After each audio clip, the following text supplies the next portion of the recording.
जय हिंद। चलिए, हमने कल की क्लास में अपवर्तन थोड़ा बहुत पढ़ा था। हमारा पार्ट ऑफ परावर्तन खत्म हो चुका है। उसमें हमने हर एक चीज़ संभवतः देख ली, कुछ चीज़ें छूटी हैं। हमने उसको कहा भी है, क्वेश्चन के माध्यम से वो सब पूरा होगा, ठीक है ना। और हम अब क्या पढ़ेंगे, अपवर्तन। अपवर्तन के बारे में हम कुछ चीज़ें देखे थे, आज फिर से हम देख रहे हैं, ठीक है। अपवर्तन, तो अपवर्तन क्या होता है ये समझो, ध्यान से समझना, ठीक है। अगर ये चीजें समझ में आ गई तुमको, अपवर्तन चल रहा है, क्या है, चल रहा है। ये रोड है, ठीक है ना, ये क्या है, रोड है, समझ में आ रहा है। हाँ, ये रोड,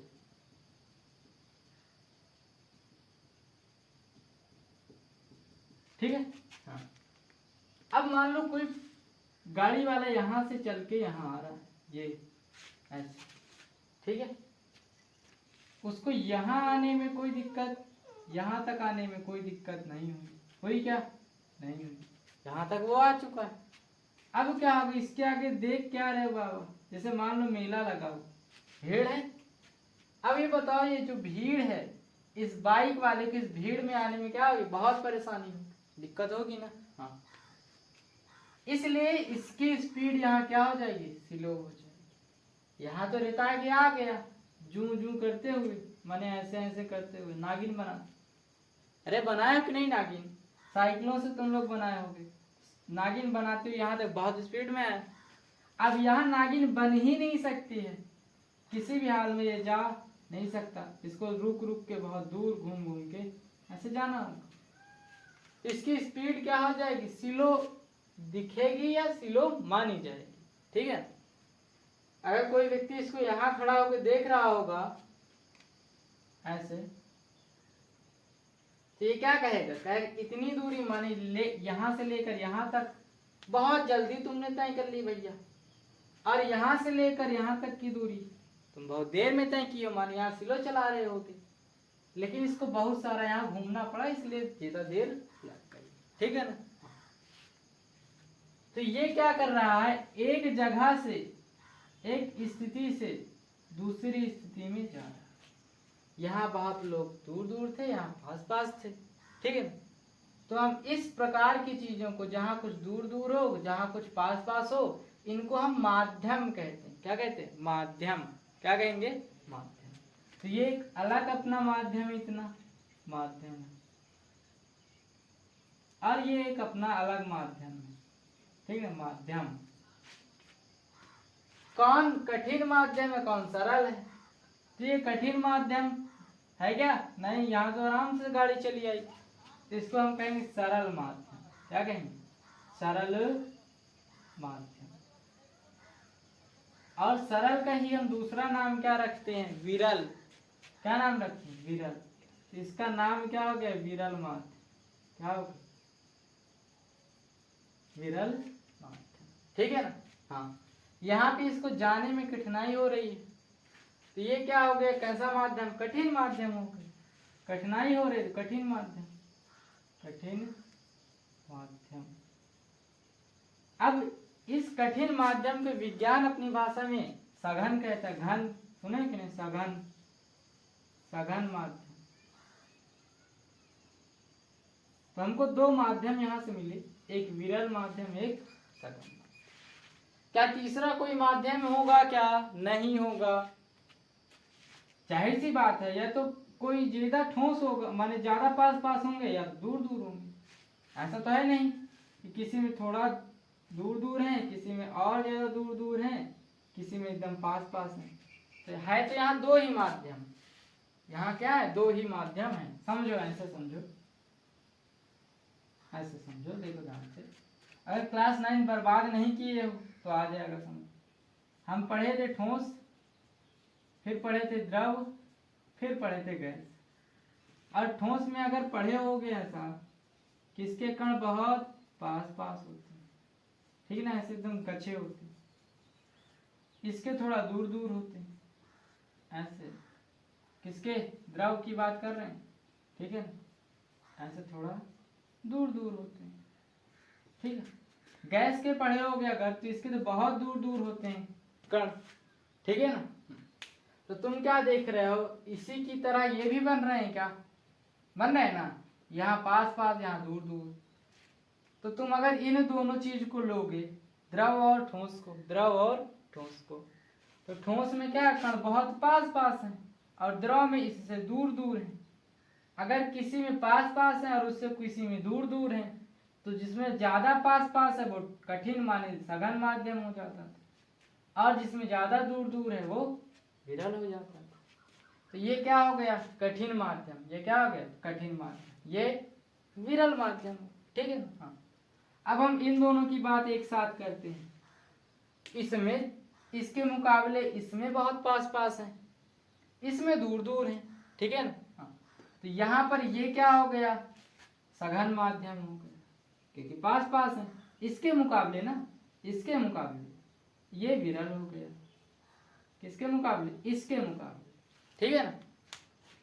इसके पास पास थे तो सघन हो गया इसके हिसाब से, क्योंकि ये देखेगा क्या है, तुम हमसे तो दूर तुम्हारे कण है, बहुत दूर दूर बैठे आए हो तुम आदमियों को। और अगर ये इसको देखेगा तो ये कहेगा तुम तो और दूर दूर, हमसे दूर दूर बैठा है।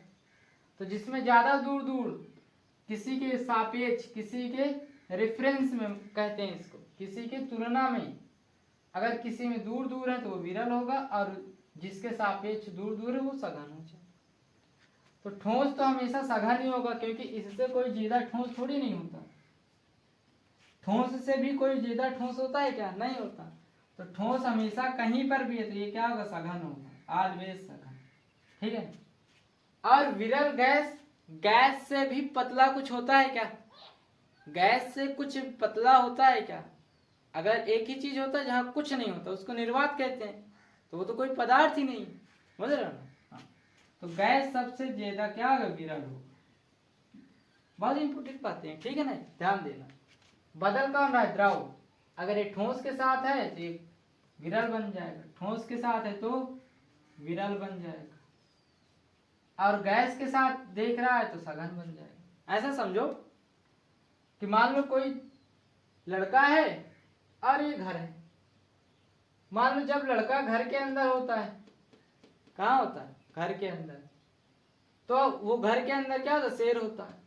जस के घर के बाहर जाता है क्या बन जाता है, गीदड़, गीदड़ बन जाता है। फिर लड़का घर के अंदर है, इसके मुकाबले जस के बाहर जाए क्या बन जाएगी, गीदड़ फिर बन जाए। समझ रहे हो ना, समझ में आया क्या। हाँ, तो सघन क्या होगा, जिसमें ज्यादा पास पास है, और विरल क्या होगा, जिसके ज्यादा पास है उसके मुकाबले जिसमें दूर दूर है वो विरल बन जाएगा। समझ में आया क्या, क्लियर है इतनी बातें। हाँ, अब हम अपवर्तन की बात करते हैं। माध्यम समझ में आया ना। हाँ, तो हमने कहा ये पट्टी है और इस पट्टी के इधर एक अलग माध्यम है अपना, इस पट्टी के इधर एक अलग माध्यम उपस्थित है। तो हमने मान लिया ये क्या है, विरल माध्यम है, और हमने मान लिया सघन माध्यम। माध्यम अलग अलग है, और हमने यहाँ बताया केवल दो ही माध्यम, ये सरल और सघन और विरल, इसके अलावा और कोई माध्यम नहीं होते हैं। और हम कह रहे हैं पट्टी है और इसके इधर अलग चीज, अलग माध्यम है, इधर अलग माध्यम है, तो जाहिर सी बात है तो इधर विरल होगा। अगर इधर विरल है तो सघन बन जाएगा, और ये सघन होगा तो इधर विरल बन जाएगा। अगर यहाँ सघन होगा तो ये विरल बन जाएगा, तो एक तो होगा ना। हाँ, अब हम इसमें प्रकाश गुजार रहे हैं, तो हमने इधर टार्च लगाई है और प्रकाश डाली। तुमने पढ़ रखा है किसी सतह से टकरा के वापस चली जाए, है ना, ऐसे ही पढ़ रखे हो। लेकिन ये सतह तो चिकनी नहीं है, उसमें चिकनी करने के लिए हम कलई कर देते थे, करते थे ना ऐसे। हाँ, लेकिन ये सतह तो चिकनी है ही नहीं, इसलिए टकरा के वापस नहीं जाएगा, अंदर ही चला जाएगा। कहाँ चला जाएगा, अंदर। तो ये एक अलग माध्यम था और यह एक अलग माध्यम था, ठीक है। तो एक माध्यम ये है और दूसरा माध्यम ये। तो प्रकाश अब तुमको क्या दिख रही है कि एक माध्यम से दूसरे माध्यम में चली गई। पहले क्या था, अगर मान लो चिकनी सतह टकरा के इधर जाएगी तो ये भी एक ही माध्यम है और इधर गई भी है तो एक ही माध्यम। इसलिए हम अपवर्तन का जो परिभाषा थी क्या पढ़ते थे कि चिकनी सतह से टकराकर पुनः उसी माध्यम में लौट जाने को परावर्तन कहते हैं। लेकिन ये तो लौटी ही नहीं, समझ रहे हो ना, ये लौटी ही नहीं क्योंकि सतह चिकनी नहीं है, आर पार चली गई, तो एक माध्यम से दूसरे माध्यम में चली गई। ठीक है, अब देखो ध्यान से सुनो, इधर ध्यान से समझना, ठीक है ना, नहीं कंफ्यूजन हो जाए। मान लो ये पेपर का तुम्हारे ग्राफ है, ग्राफ का मतलब समझ रहे हो ना, दिखा रहा है कि कैसे तुमने किया है। इस वाले पेपर में तुमको कठिन सवाल मिले थे, कठिन, और कठिन का मतलब क्या होता है, सघन, सघन सवाल मिले थे, ठीक है। तो तुम कर नहीं पा रहे थे, कुछ दूर गए ऊपर, फिर तुम नीचे गिरने लगे क्योंकि बहुत कठिन सवाल था। तो तुम कुछ तो कर ले गए लेकिन बहुत नीचे ले चले गए बाद में, ठीक है ना। क्यों? क्योंकि सवाल क्या थे, सघन थे माने कठिन थे। इसमें विरल थे माने सरल सवाल थे। कैसे थे? सरल सवाल।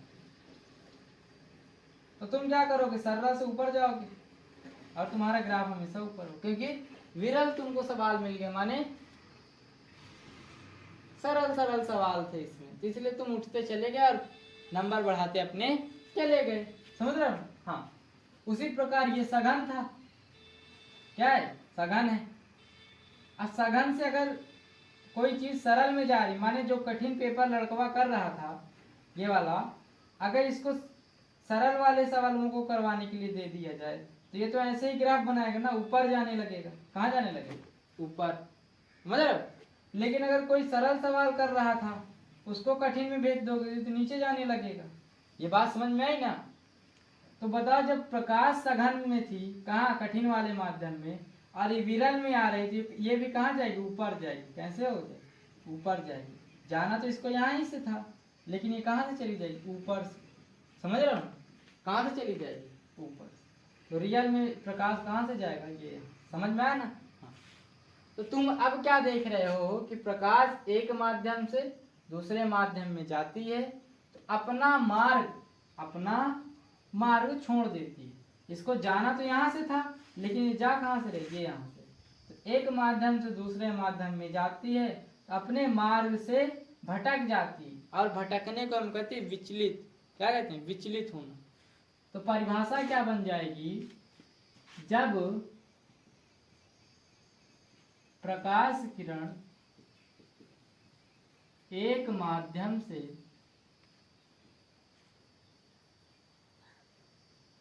दूसरे माध्यम में प्रवेश करती है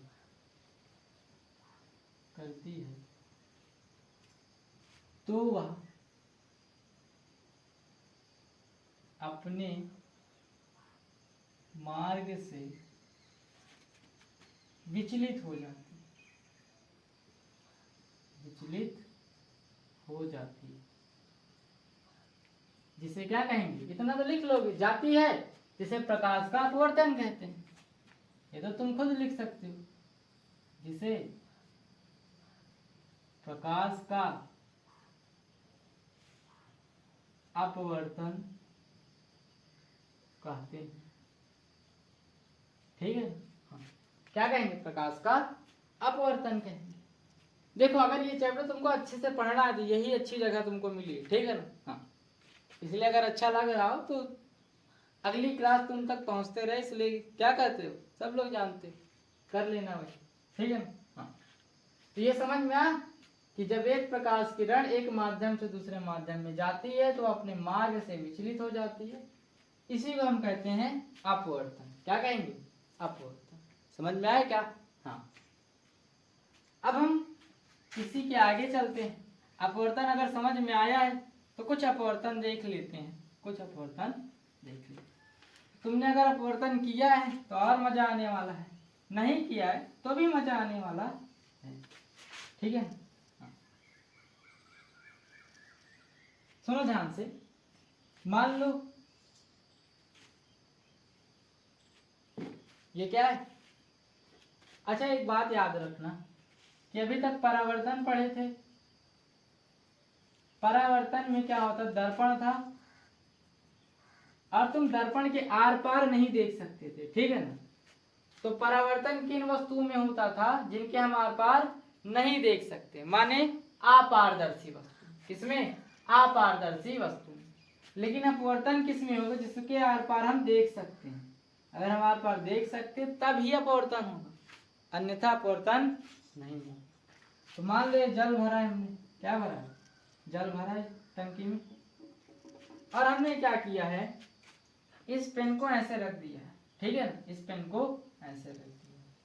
अगर तुम थोड़ा दूर से देखोगे इस पेन को, इस डूबे हुए पेन को दूर से देखोगे, ऐसा रखना कि आधा डूबा आधा नहीं, तो तुमको ये पेन पता है कैसे दिखाई देगा, ऐसे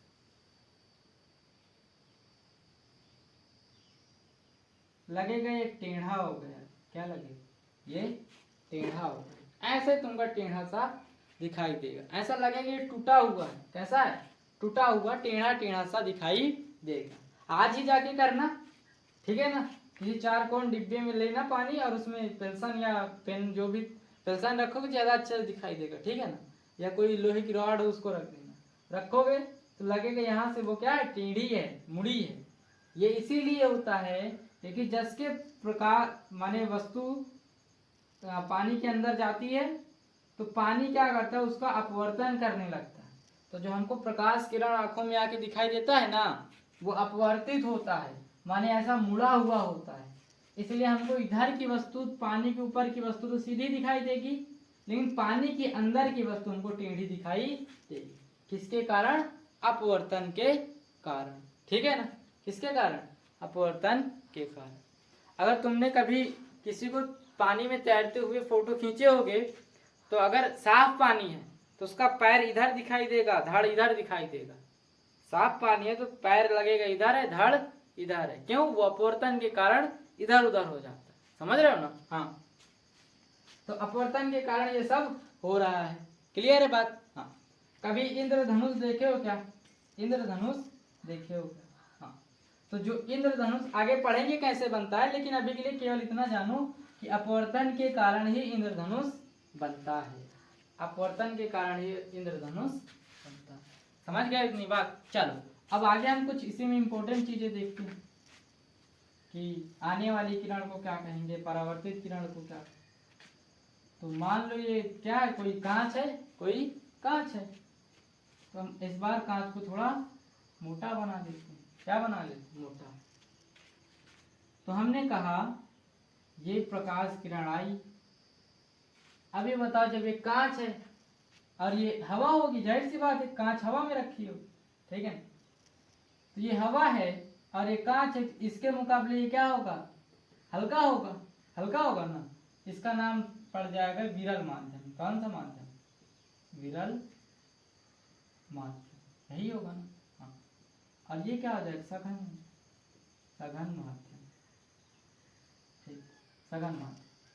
अब प्रकाश किरण इसमें जाएगी तो ये क्या हो जाएगी, कठिन चीज है ना ये, तो नीचे झुक जाएगी। अभी हमने क्या समझाया, अगर कठिन प्रश्न थे तो लड़के के नंबर का नीचे झुक जा रहे, सरल थे तो ऊपर उठ जा रहे, तो प्रकाश किरण कहाँ चली जाएगी, नीचे की ओर।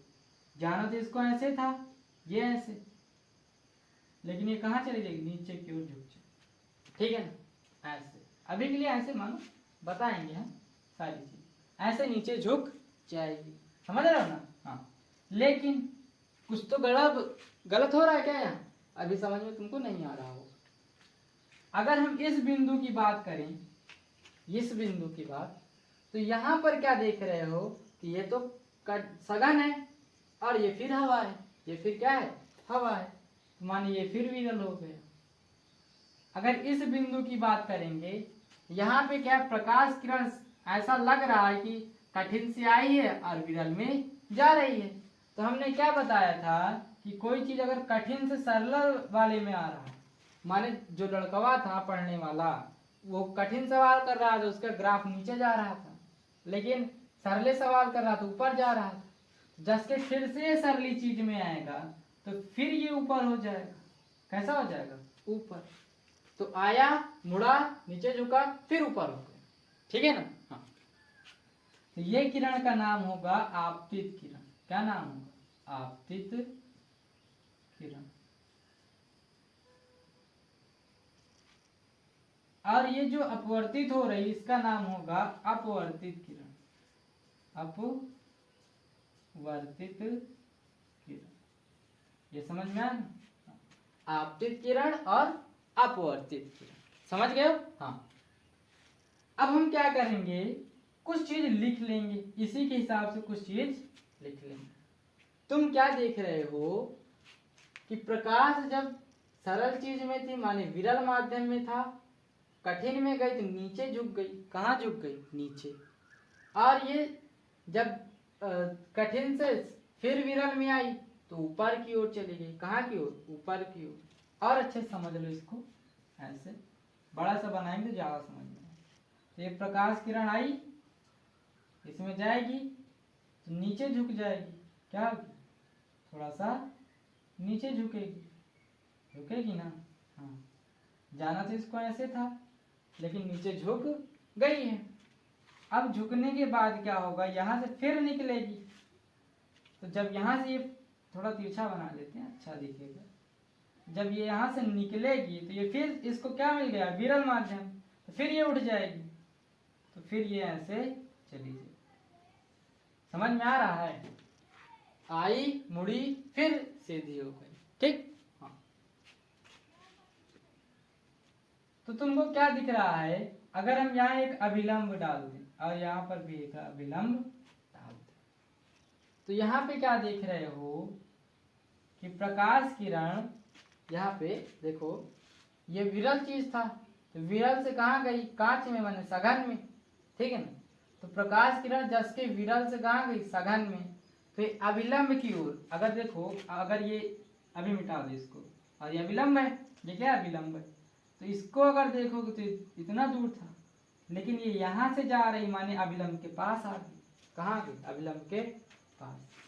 यहाँ पे देखो, इसको जाना कहाँ से था? यहाँ से जाना कहाँ से था? यहाँ से। तो इसको डॉट डॉट बनाएंगे, लेकिन ये जा रही इतनी दूर से, माने अभिलंब से दूर हो रही है। कब दूर हो रही, कब पास हो रही है, देख लो। तो जब विरल से सघन में जा रही तो अभिलंब के पास आ रही थी। जैसे तुमको कठिन क्वेश्चन दे दिया जाए तो तुम टीचर के पास जाने लगते। किसके पास? टीचर के पास। सर जी बता दो, आवत नहीं है। लेकिन सरल सवाल मिल गया तो तुम टीचर, ये तो आवत है, हमका क्या करी, टीचर फालतू में। समझ रहे हो? हाँ। उसी प्रकार जस के कठिन में गया तो अभिलंब के पास आने लगी, और जस के विरल में गया तो ये अभिलंब से दूर हटने लगी। बस यही चीज लिख लो, यही चीज लिख लो। क्या लिखोगे? जब प्रकाश किरण विरल से, अब माध्यम हर जगह हम नहीं लिखेंगे, विरल से कहाँ जाएगी? सघन। सघन में जाती है, तो जाती है तो वह अभिलंब की कहाँ आएगी? पास आएगी, क्योंकि कठिन में जा रही है तो टीचर को ढूंढेगा। ठीक है ना? हाँ। वह अभिलंब के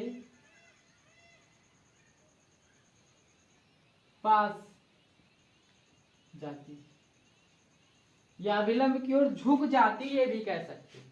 अभिलंब की ओर, तो लिख दो अभिलंब की ओर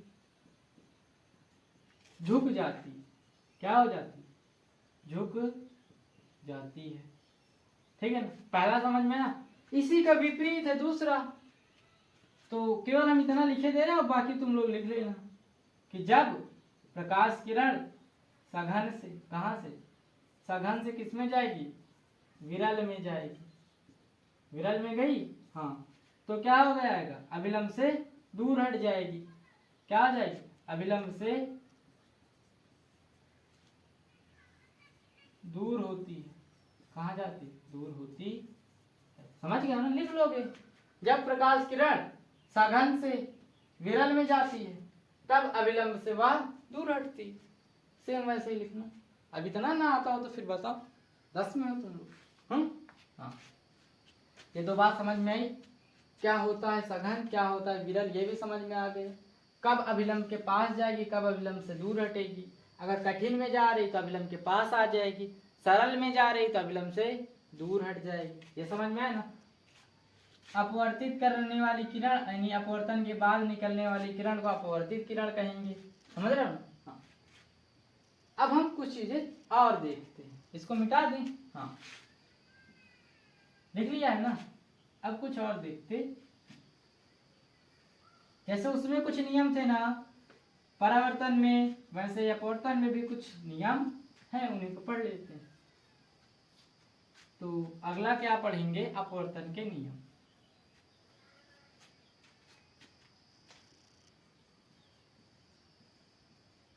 अपवर्तन के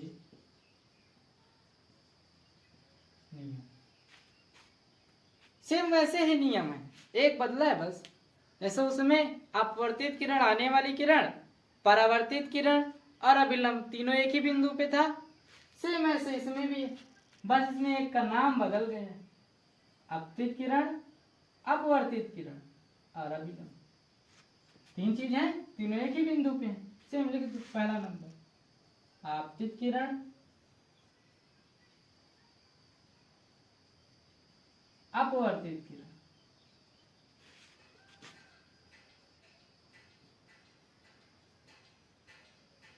एवं अभिलंब।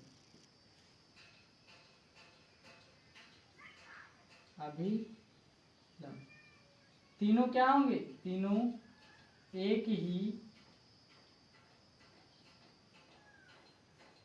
बिंदु पर स्थित होंगे। समझ रहे हो। या इसी को कुछ लोग कहते हैं कि एक ही तल पर स्थित होंगे, बात एक ही है, ठीक है ना। स्थित होंगे लिखते हैं, स्थित होंगे, ठीक है ना। पहली बात समझ में आई क्या। हाँ कि आपतित किरण, परावर्तित किरण और अभिलंब तीनों एक ही बिंदु। ये तो परावर्तन की तरह है, तुम कहोगे हमको तो याद है ना। अगला देख लो, अगला इंपॉर्टेंट है, ठीक है ना। अगला कैसे समझोगे, ऐसे समझो ना, हम समझा रहे हैं, तुमको समझने में क्या। ध्यान से देखो, यहाँ अभिलंब नहीं क्या। हाँ आगे अभिलंब खींच लेते हैं और थोड़ा सा मोड़ देते, ठीक है। जाना कैसे था इसको, ऐसे, ठीक है, ऐसे जाना था, लेकिन गई कहाँ से, ये यहाँ। तो देखो यहाँ पे जैसे उसमें कोण पढ़े थे वैसे ही इसमें भी पढ़ेंगे, ठीक है ना, लेकिन कुछ दूसरा है। देखो ये आपतित किरण है, आने वाली किरण, ये अभिलंब के साथ कोण कितना बना रही है, तो आने वाली किरण इंसिडेंट कहलाती है और इसके द्वारा बना कोण आई कहलाता है। याद है कि नहीं, परावर्तन का। हाँ, और जाने वाली किरण ये, इसके द्वारा अभिलंब द्वारा बना कोण आर कहलाता है। क्या कहलाता है, आर। अब कुछ लड़के क्या करते हैं, गलती कर देते हैं, ये जो निकलने वाली किरण थी, आभासी किरण, इसको आर मान लेते। ये आर नहीं होता, ये आर नहीं होता, ठीक है ना, ये आर नहीं होता। आर ये होता जो निकल रही अपवर्तित किरण के साथ और अभिलंब के बीच के कोण को कहते हैं, ठीक है। हाँ तो यहाँ पे क्या हो जाता है कि अगर तुम लोग त्रिकोणमिति पढ़ रखे हो, साइन कॉस ये सब जाना तो ये जानते हो ना। हाँ नहीं जानते तो भी ठीक। अगर हम इस कोण की ज्या निकालने, क्या निकालने, ज्या, इधर ध्यान से समझो कि ज्या का मतलब होता है इंग्लिश में साइन, SINE, क्या होता है, साइन, ठीक है ना। और गणित वाले इसको क्या करते हैं, छोट फॉर्म में लिखने के लिए SIN केवल करें, साइन, इसको क्या पढ़ेंगे, साइन, ठीक है ना। हाँ तो ज्या का इंग्लिश क्या होता है, साइन। अगर इस कोण की ज्या हम निकालें और कोण आर की ज्या निकालें, किसकी, कोण आर की ज्या, ज्या माने साइन, ठीक है ना, समझ रहे हो। तो हमने कहा कोण आई की ज्या माने साइन, क्या कह सकते हो, साइन, और कोण आर की, दिख रहा है कि नहीं, ज्या माने साइन। इनका अनुपात जो होगा, इनका अनुपात, वो एक चीज आएगी, उसका नाम हम देखते हैं, ठीक है ना, इनका अनुपात। तो हमने कहा अनुपात क्या होगा भैया, अनुपात का मतलब जानते हो, बटे करना। तो एंगल आई का साइन बटे में एंगल आर का साइन। अगर हम भाग देंगे तो कुछ ना कुछ अंक निकलेगा, कुछ ना कुछ अंक निकलेगा, ठीक है। अब ऐसा तो है नहीं कि इसी एक बार हमने इसका भाग दिया तो 2 आ गया, और एक बार हमने भाग दिया तो 3 आ गया, एक बार भाग हमने दिया तो 4 आ गया। ऐसा तो होगा नहीं। अगर एक ही नंबर का तुम बार बार भाग दे रहे हो तो बार बार भागफल भी समान आएगा। क्लियर है? हर बार क्या आएगा? 2 आएगा। माने हर बार क्या होगा? नियत वैल्यू। कौन सी वैल्यू? नियत वैल्यू, ठीक है ना। हाँ, तो अगर हम साइन आई को साइन आर से भाग दे रहे हैं तो नियत वैल्यू आएगी। नियतांक माने नियत अंक। नियतांक का मतलब क्या होगा? नियत अंक, नियतांक कहलाए। क्या कहे? नियतांक, ठीक है। अब यही दूसरा नियम है। अरे समझ में नहीं आया, अभी देखो समझ में आया, ठीक है। तो दूसरा नियम क्या कहता है कि साइन आर माने तो कोण आई की ज्या क्या ज्या ज्या माने साइन बताए हैं, याद कर लो साइन, तथा कोण आर की ज्या माने साइन, ठीक है ना। त्रिकोणमिति पढ़े हो कि नहीं? गणित में पढ़े हो तो कोई समझाने की जरूरत ही नहीं पढ़े हो पढ़ लेना, ठीक है ना, समझ में आ जाए। साइन का अनुपात एक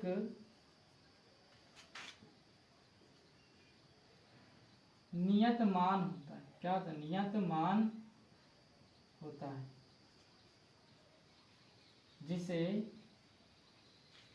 जिसे क्या कहेंगे?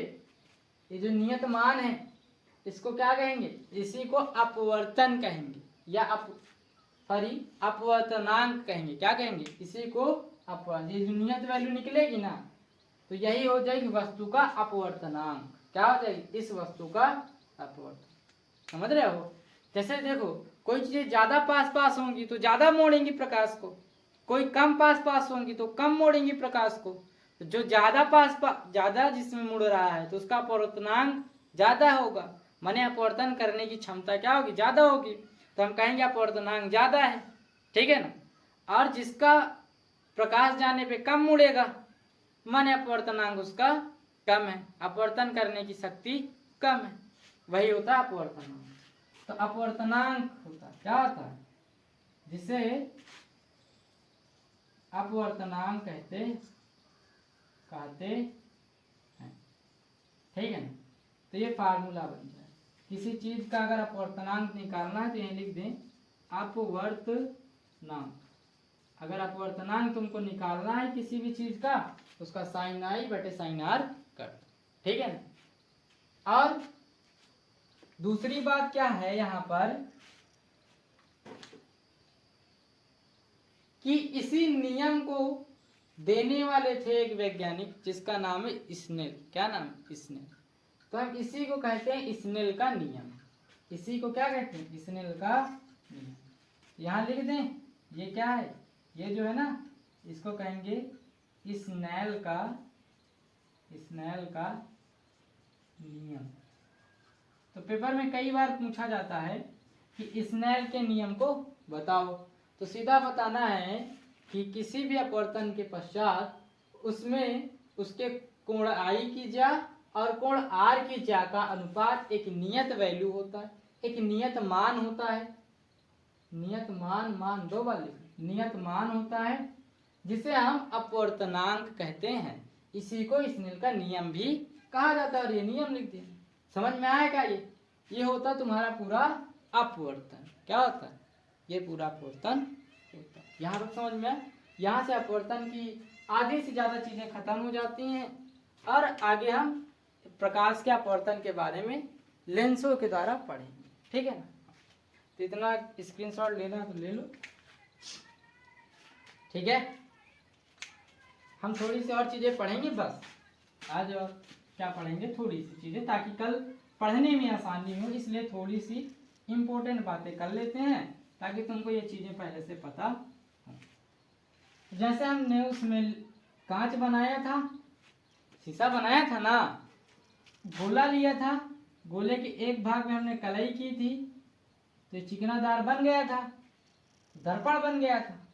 लेकिन हमको अपवर्तन अब इसमें लगाना है, तो अपवर्तन के लिए कलाई नहीं होनी चाहिए, माने केवल कांच होना चाहिए। क्या होना चाहिए? कांच। ठीक है, अगर कांच होगा तो मान लो इतना भाग काट लिया तो कैसे मिल जाएगा ये? अब ये तो केवल कांच है, इसे प्रकाश जाएगा तो ज्यादा कुछ फर्क नहीं पड़ेगा। ठीक है, इसे लेंस बनाने के लिए हम क्या करेंगे? दो गोलों का उपयोग करेंगे, एक ये और दूसरा ये।